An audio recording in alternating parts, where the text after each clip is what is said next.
আজ তৈরি করব বাংলাদেশের জনপ্রিয় মিষ্টি কুমড়া দিয়ে গরুর গোশতের ঝাল। মিষ্টি কুমড়ায় প্রচুর পরিমাণে ভিটামিন আছে। উল্লেখযোগ্য ভিটামিন হার্ট ভালো রাখে, ঘুম হতে সাহায্য করে। চলুন দেখে আসি কিভাবে তৈরি করেছি। আজকের রান্নার মেইন উপকরণ মিষ্টি কুমড়া। আর এই রান্নায় মিষ্টি কুমড়া অবশ্যই পাকা হতে হবে এবং মিষ্টি মিষ্টি যেন লাগে এরকম কুমড়া নিতে হবে। আমি এখন কেটে ধুয়ে পরিষ্কার করে নিয়ে রান্নায় চলে যাব। এখন আমি সরষের তেল দিচ্ছি। আপনারা যে তেল খান সেটা দিয়ে রান্না করবেন। সব তেল দিয়ে এই রান্না ভালো লাগে। আমি পরিমাণ মতো তেল দিয়ে দিলাম।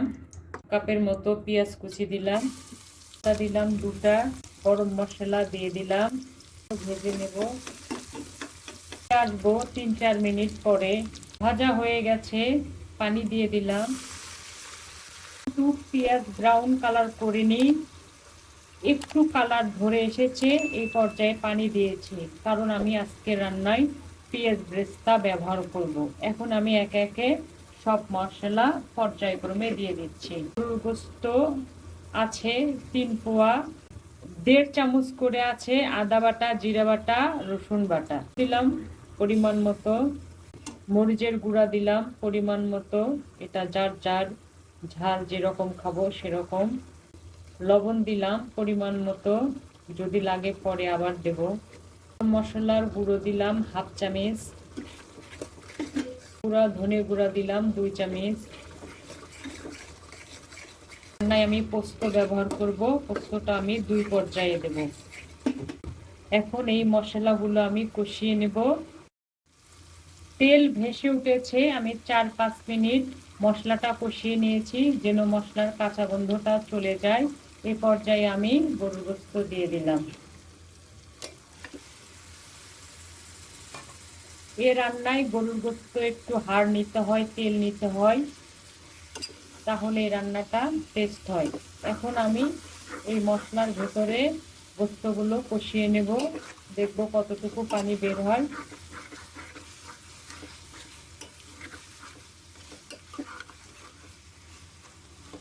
ফিরে আসবো কষানোর পরে। গোশত আমি 5 থেকে 6 মিনিট কষিয়েছি, পানি দিয়ে দিলাম, তেল ভেসে উঠেছে। গোশত যত কষাবো তত রান্নার টেস্ট হবে, মশলাগুলো গোশতর ভিতরে ঢুকে যাবে। এ পর্যায়ে আমি 1/2 চামচ পোস্ত বাটা দিলাম। আমি এই রান্নায় পোস্ত বাটা ব্যবহার করি, যদি আপনারা পছন্দ করেন তাহলে দেবেন, না হলে স্কিপ। আমি এই পানি দিয়ে কষিয়ে নেব তেল ভাসা পর্যন্ত। ফিরে এলাম 10 মিনিট পরে। 10 মিনিট আমি পানির ভেতরে কষিয়ে নিয়েছি। এ পর্যায়ে আমি 2 টেবিল চামচের মতো বেরেস্তা দেব।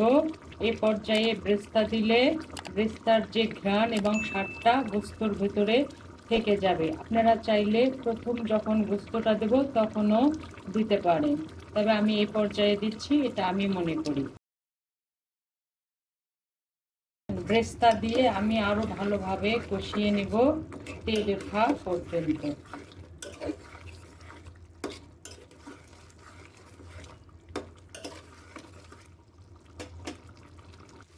ফিরে এলাম, তেল ভেসে উঠেছে, তার মানে আমাদের কষানো শেষ।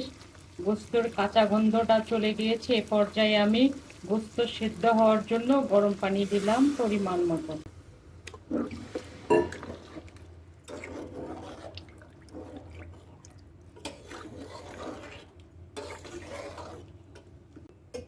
আমি এই পানিতে কষিয়ে নিয়ে লাউটা দিয়ে দেব।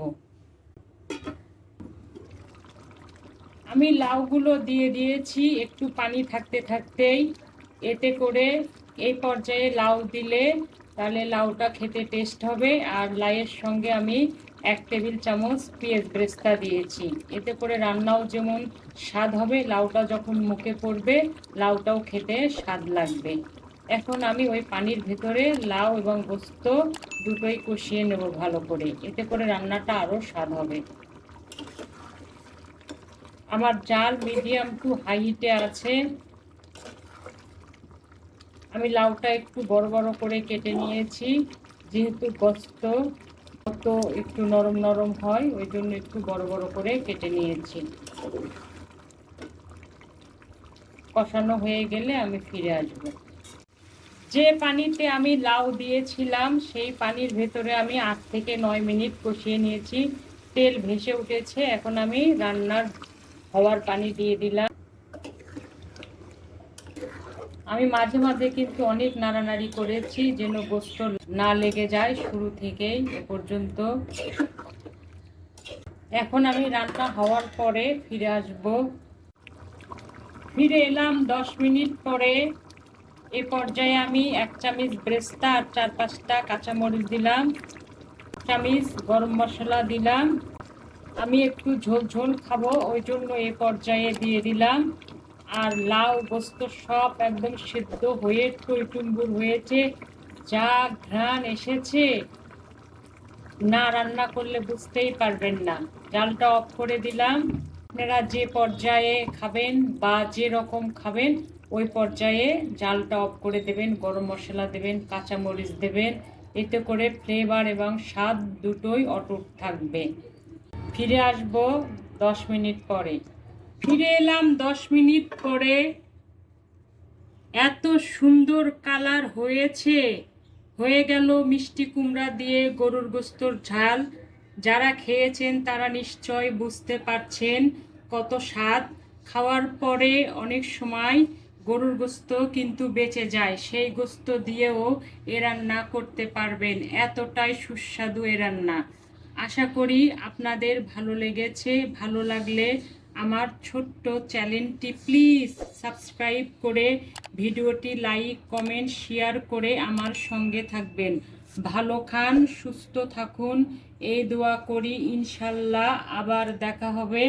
আল্লাহ হাফেজ।